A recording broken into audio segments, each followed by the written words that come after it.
But tonight, the darkness seemed to pulsate with an unseen energy. The air grew heavy, pressing down on them like a shroud. He glanced at Lisa, still lost in sleep, and wished they had left earlier. He turned up the radio, hoping to dispel the oppressive silence. Static. He fiddled with the dial, but only a faint crackle answered him. The air in the car seemed to drop a few degrees, sending a shiver down his spine. He could have sworn he heard a whisper, faint and ethereal, riding on the edge of his hearing. He shook his head, attributing it to fatigue and his own overactive imagination. "Almost home, honey," he murmured, more to reassure himself than her. But the road had other plans for them that night. Lisa stirred, her eyes fluttering open. She looked around, disoriented. The car's interior was dimly lit by the dashboard lights, casting eerie shadows on their faces. Are we there yet? Her voice was groggy, still heavy with sleep. "Almost." Michael's voice was calm, but there was an underlying tension that Lisa couldn't ignore. Michael replied, forcing a smile. He didn't want to worry her, but the road ahead seemed endless, and the night unforgiving. "How are you feeling?" he asked, glancing at her with concern. Like I swallowed a brick. Lisa's voice was tinged with discomfort, her hand instinctively moving to her stomach. She grumbled, rubbing her eyes. The fatigue was evident, and the weight of the journey was taking its toll. What time is it? She asked, trying to gauge how much longer they had to endure this eerie drive. "Just past midnight," Michael replied, his eyes briefly flicking to the clock on the dashboard. He said, trying to sound casual. But the late hour and the desolate road was starting to wear on him. Lisa glanced out the window, her gaze sweeping across the dark and unforgiving landscape. The trees seemed to close in on them, their branches like skeletal fingers reaching out. This place creeps me out, she admitted, her voice barely above a whisper. She muttered. Michael couldn't help but agree. The oppressive darkness outside seemed to press against the car windows, as if trying to get in. The darkness outside seemed to press against the car windows, as if trying to get in. It was as if the night itself was alive, watching them. The silence was unnerving, broken only by the faint rustling of leaves in the wind. Every sound seemed amplified in the stillness of the night. He turned a corner, and his headlights fell upon a solitary figure standing by the side of the road. The sight was jarring, a stark contrast to the empty road they had been travelling. It was a young girl, small and frail, her back turned towards them. Her presence was unsettling, like a ghostly apparition in the night. She was dressed in a white dress that seemed to glow in the darkness. The fabric fluttered slightly in the breeze, adding to the surreal atmosphere. Michael slowed the car, his curiosity piqued. Who was she, and why was she out here alone at this hour? What is she doing out here at this hour? Lisa's voice was filled with concern, her eyes never leaving the figure. Lisa asked, her voice filled with concern. The girl's presence was inexplicable, adding to the growing sense of unease. A cold gust of wind suddenly swept through the car, though the windows were tightly shut. It was as if the night itself was breathing on them. Michael shivered, a sense of foreboding washing over him. The air felt charged, like the calm before a storm. The radio, which he thought he'd turned off, crackled to life. The sudden noise made both of them jump. A burst of static, and then a high-pitched, distorted voice, speaking in a language he couldn't understand. The sound was otherworldly, sending chills down their spines. The hair on the back of his neck stood on end. It felt as if they were not alone, as if unseen eyes were watching their every move. He pulled up a little way down from the figure, keeping a safe distance. Lisa shifted in her seat, turning to face the girl. She rolled down her window just a crack. Hello? Are you all right? The girl turned, and Michael had to stifle a gasp. Her face was pale and drawn, her eyes large and dark, reflecting the moonlight with an unnatural intensity. My name is Emily. I need help. Can you give me a ride? She spoke slowly, deliberately, as if choosing her words carefully. Lisa's maternal instincts kicked in. Of course, honey. Hop in, she said, already reaching for the door handle. Michael felt a surge of unease. "Wait a minute, Lisa. We don't even know her," he said, his voice tight with apprehension. Lisa frowned. Michael, look at her. She's just a kid, and she's all alone. We can't just leave her here. He wanted to argue, to tell Lisa that something felt wrong, but he couldn't find the words.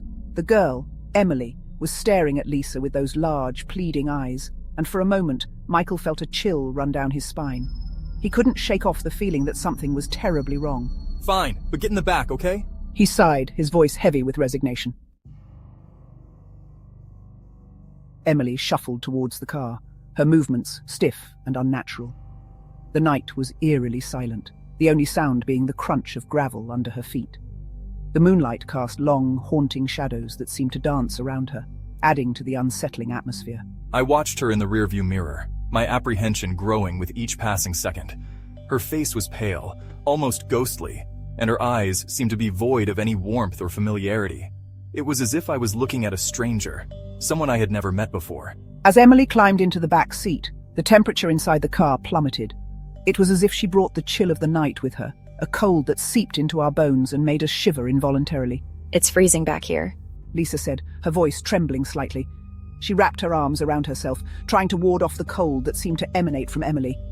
Michael reached out to turn up the heater, but his hand froze in mid-air. A sense of dread washed over him, paralyzing him with fear. Emily was staring at him, her large dark eyes boring into his. There was something unsettling about her gaze, something that made his skin crawl. He swore he saw a flicker of something ancient and malevolent in their depths, something that sent a primal fear coursing through his veins. It was as if he was looking into the eyes of a predator, one that had been lurking in the shadows for centuries. "Where to?" he asked, his voice strained. He avoided making eye contact with Emily, focusing instead on the road ahead. The tension in the car was palpable, a heavy weight that pressed down on all of them.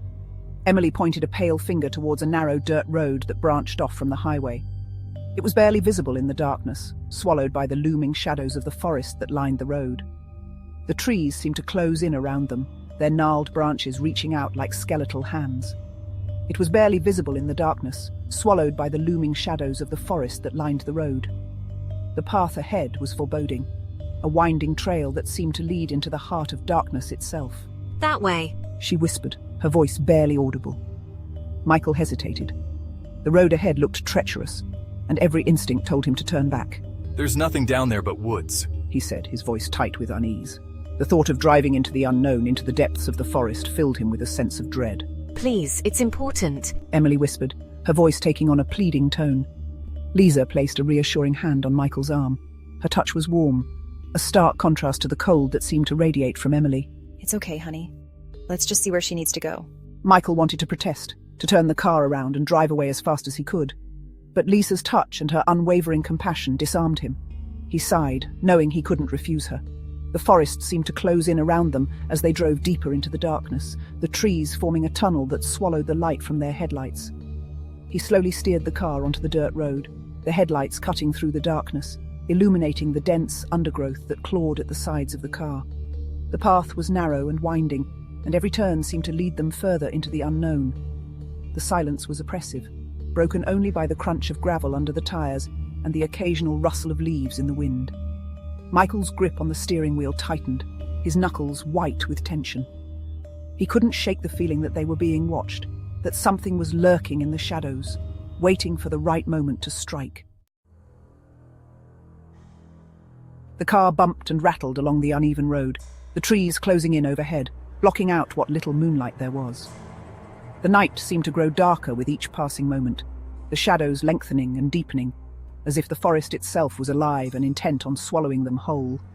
The further they drove, the denser the woods became, the air thick with the smell of damp earth and decaying leaves. The oppressive atmosphere weighed heavily on them, each breath feeling like a struggle against the suffocating darkness that surrounded them. Michael's unease intensified, morphing into full-blown dread. Every instinct screamed at him to turn back, to escape the clutches of the malevolent forest, but he pressed on, driven by a sense of urgency he couldn't quite explain.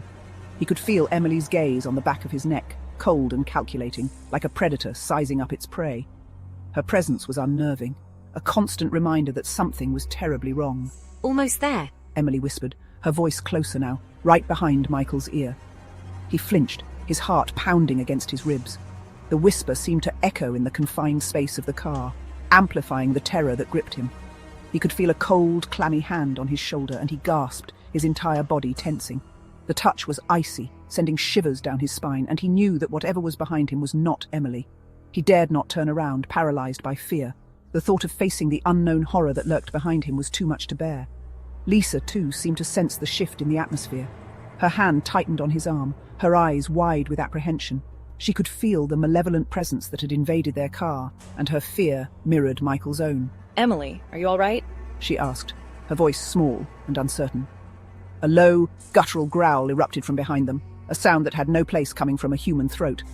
The growl reverberated through the car, shaking them to their core. Michael slammed his foot on the brakes, the car skidding to a halt. He turned, his blood running cold. The sight that met his eyes was beyond comprehension. Emily was gone. In her place sat a grotesque parody of a child, its features twisted and contorted in a mockery of a smile. The creature's presence was a blasphemy against nature, an abomination that defied all logic. Its eyes, now glowing an eerie red, stared at them with malevolent glee. The intensity of its gaze was suffocating, as if it could see into the very depths of their souls. Lisa screamed, a high-pitched sound that echoed through the silent woods. She scrambled against her seat, trying to get away, but it was too late. The creature's presence seemed to fill the car, leaving no room for escape. The creature lunged, its long, sharp claws reaching for Lisa's throat. The air was thick with the scent of fear and desperation, and Michael knew that their nightmare had only just begun.